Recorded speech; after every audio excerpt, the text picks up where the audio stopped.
আসসালামু আলাইকুম। কুকিং ডায়েরির আজকের এপিসোডে আপনাদেরকে ওয়েলকাম জানাচ্ছি। আজকে একটা বেবি ফুড নিয়ে আমি হাজির হয়েছি। অনেক মায়েদেরই কমপ্লেন থাকে বাচ্চাদের বয়স অনুযায়ী বেড়ে উঠছে না, ওজনটা বাড়ছে না, উচ্চতা বাড়ছে না, আর কোষ্ঠকাঠিন্যের সমস্যা তো লেগেই আছে।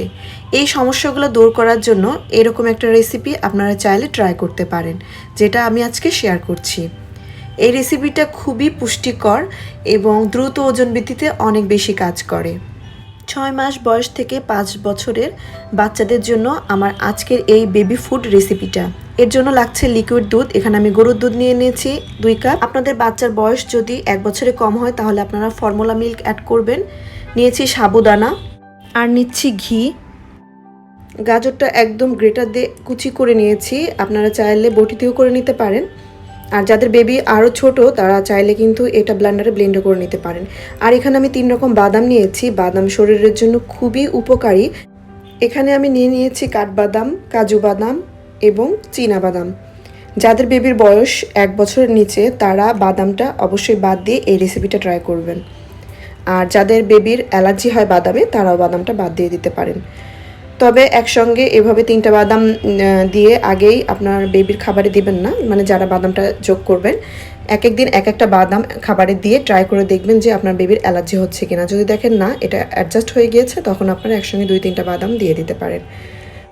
আর লাগছে তাল মিশ্রি। আমি আজকে তাল মিশ্রি ব্যবহার করছি, আপনারা এখানে চিনি ব্যবহার করতে পারেন। তবে 1 বছরের নিচের বাচ্চাদের আসলে চিনি ব্যবহার করা উচিত না, সেক্ষেত্রে এই তাল মিশ্রিটা ব্যবহার করতে পারেন। এই রেসিপিতে আরও লাগছে আমাদের একটা ডিমের কুসুম। আর ডিমের কুসুমটা ব্যবহার করাই ঠিক আছে, কারণ সাদা অংশটা অনেক সময় অনেক বাচ্চার অ্যাডজাস্ট হয় না। যেহেতু এটা মিষ্টি খাবার তাই স্বাদটা একটু বৃদ্ধি করার জন্য সামান্য একটু লবণ আর 2টা এলাচ ব্যবহার করছি। এতে করে এই খাবারটা খেতে আরও বেশি সুস্বাদু হবে। বাদামগুলোকে 1 ঘন্টার জন্য ভিজিয়ে রাখতে হবে, এরপরে এটাকে বেটে নিতে হবে। তো এখন আমরা চুলাতে চলে আসলাম। চুলাতে একটা প্যান বসিয়ে দিয়েছি আর আমরা দুধটা দিয়ে দিচ্ছি।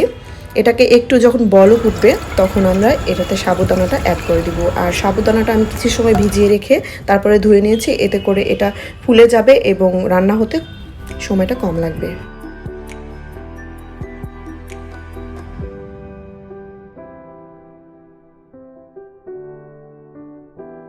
সাবুদানাটা দেওয়ার পর অনবরত নাড়াচাড়ার উপর রাখতে হবে, না হলে কিন্তু নিচ থেকে অনেক সময় ধরে যায়। আর এই সময় অবশ্যই চুলার আঁচ কিন্তু একদম লোতে রাখতে হবে।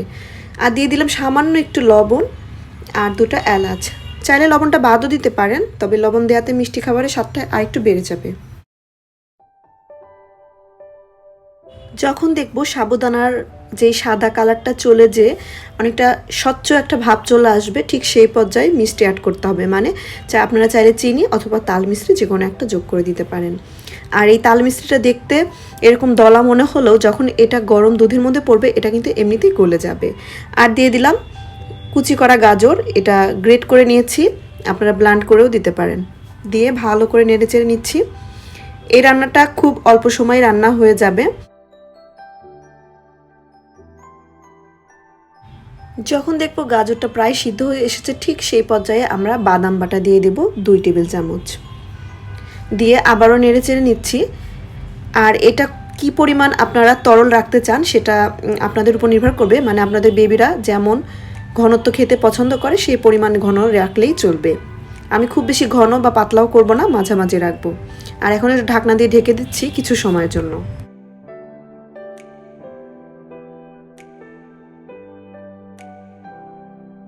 রান্নাটা প্রায় শেষের দিকে। আর এই পর্যায়ে এসে আমরা যে কুসুমটা নিয়েছি ডিমে, সেই কুসুমটা একটা কাঁটা চামচের সাহায্যে এভাবে ফেটিয়ে নিচ্ছি। নিয়ে এখন আমরা এর মধ্যে দিয়ে দিব। তবে এই কাজটা এক হাত দিয়ে চামচটা ধরবেন আর আরেক হাত দিয়ে ডিমের বাটিটা ধরবেন, দিতে থাকবেন আর অনবরত এটা নাড়তে থাকবেন, তা না হলে এটা কিন্তু দলা পেকে যাবে।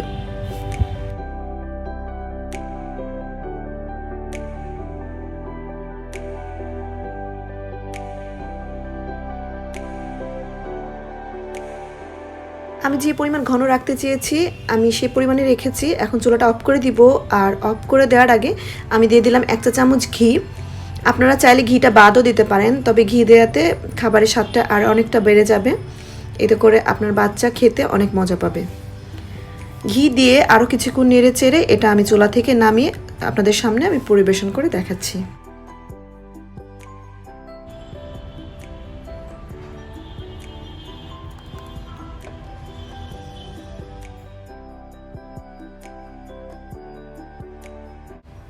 খুব সহজে আমি তৈরি করে দেখালাম, খুব হেলদি একটা বেবি ফুড।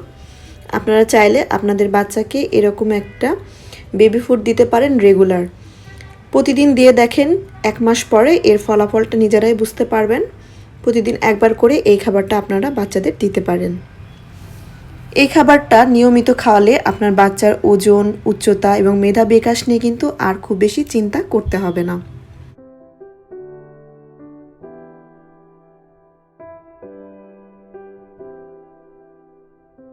আজকের এই রেসিপিটা যদি কারো ভালো লেগে থাকে এবং সামান্যতম হলেও যদি একজনেরও উপকার হয়ে থাকে, সেটাই কিন্তু আমার সার্থকতা।